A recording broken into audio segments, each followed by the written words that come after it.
When you look at the history of the populist movement and that time that it took, and essentially the time that it took for their policies to be at least partially adopted, and the need in some ways for the Great Depression to open up to sort of like be the final, I guess, the final straw that broke the camel's back. In some ways, what we're experiencing over the past 30 or 35 years has been the same model, but used by the right and reactionary forces. Insofar as you had things like the American Legislative Exchange Council, which has been developing legislation to take advantage of moments like these. You've been hearing a drumbeat of the austerity class that has been talking for years about cutting Social Security, about reducing the deficit on the backs of middle-class people. And they have used this economic, this recession, this near depression, if you want, that we're experiencing now, to ram those policies through. In other words, they've had 30 years to sort of build the infrastructure and develop the intellectual underpinnings for these things, and they're using this as that opportunity. Do you think that that we're in danger of actually moving in the opposite direction in the short term, from where the progressives, from where populists might want to go? Yeah, I mean there is a chance that we could go far in the direction of really junking the protections that were established by FDR under the New Deal, and there's a chance that could happen. I mean, it would provoke, though, such austerity in this country would provoke it would provoke a quasi-revolution. I mean, if you there are a lot of people who depend on Medicare and Medicaid. A lot of people depend on Social Security. There are a lot of people who depend on these basic social safety nets. We junk them, you will have mobs and riots on your hands. And yes, we are at the far end of a 30-year experiment by the right wing to dismantle these protections, to destroy the regulations, set up what few regulations we have in this country to rein in and prevent corporations from their predatory predilections. So we're at a very peculiar and dangerous moment, I think, in American history. Which do you think the right has the ability, and the one percenters, for lack of a better term, have the ability to see the implications of austerity at this time?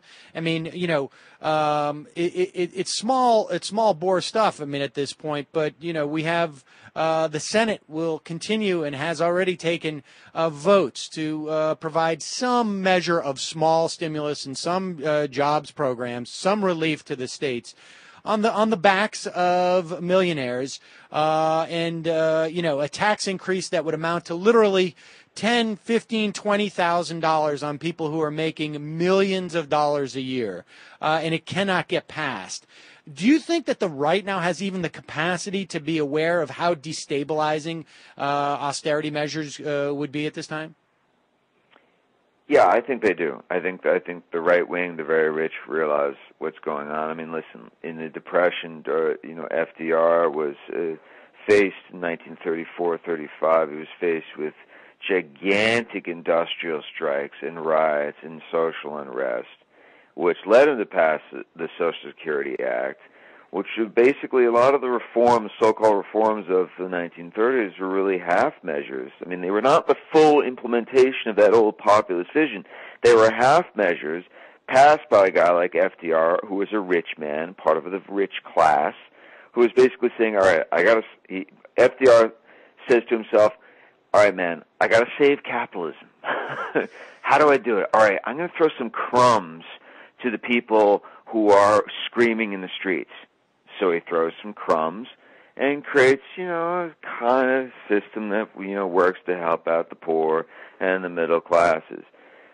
So, today, I don't know if we have anybody who has that vision. It seems like, the rich maybe really see their power so entrenched that that the unrest is not even worthy of their attention. I mean, look at the quote-unquote unrest that's been unfolding so far. It, compared to the 1930s, it amounts to nothing. I mean, we're not talking about gigantic industrial strikes that are shutting down whole seaports, whole industries, whole parts of the country. No.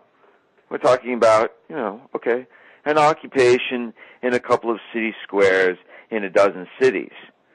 And a march, for example, marches on October 5th, October 15th, that draw 25,000 people. Not 400,000 people, not a bonus army descending on Washington, D.C., not gigantic Hoovervilles.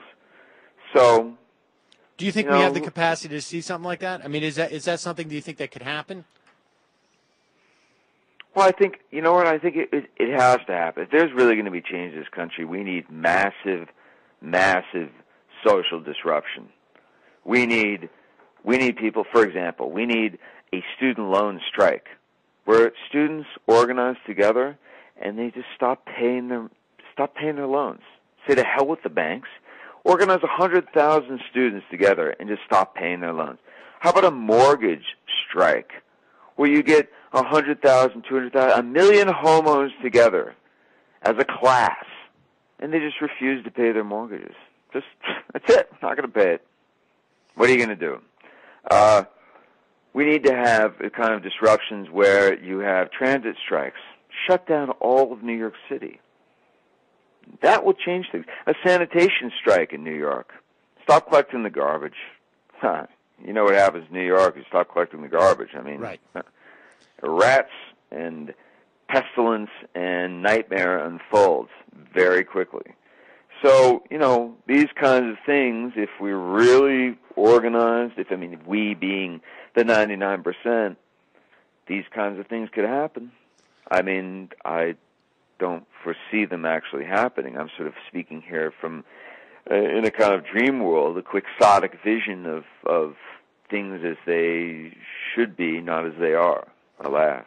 Well, you write in that addendum, in the meantime, the politics of radical protest, the politics of turmoil and disruption, the politics of ridicule and shaming, the politics of the rhetorical rotten egg smashed in the eyes of the criminal banking class, these are the orders of the day.